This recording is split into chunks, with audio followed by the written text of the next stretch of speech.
Here it is, democracy in action. Voters queuing in the cold and dark to hear what their would-be Member of Parliament has to say. Problem is, someone's missing.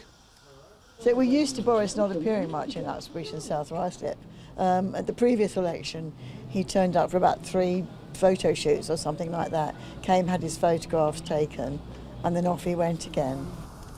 Among the most irritated were the environmental activists, campaigning against the proposed massive expansion of Heathrow Airport just down the road.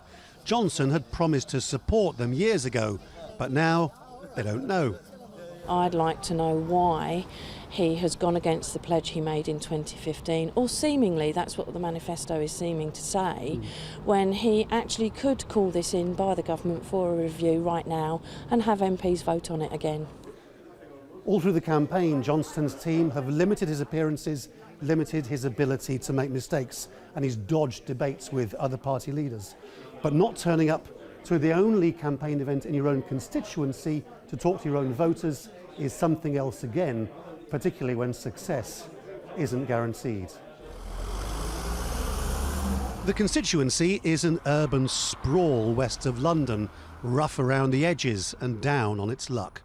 Boris Johnson's majority is small enough that even as Prime Minister, a win here isn't a given, particularly since there are a large number of students at the local university likely to support the Labour opposition. As well as that, there is much criticism of Johnson's refusal to fully participate in this election. I think in a way it presents something of a crisis in British politics if someone as senior as the Prime Minister refuses to take part in what is normal democratic convention. Now, of course, debates are a recent thing, but interviews with senior journalists are not. And the extent to which he seems to be dodging these would seem to present a problem in the longer term.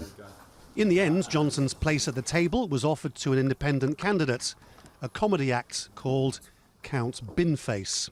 He joined the other more serious politicians to discuss the airport expansion and everything else to a hall half empty because the most important politician hadn't come. It all felt completely surreal. What Johnson has in his favour is that people seem to like having a Prime Minister as their local MP.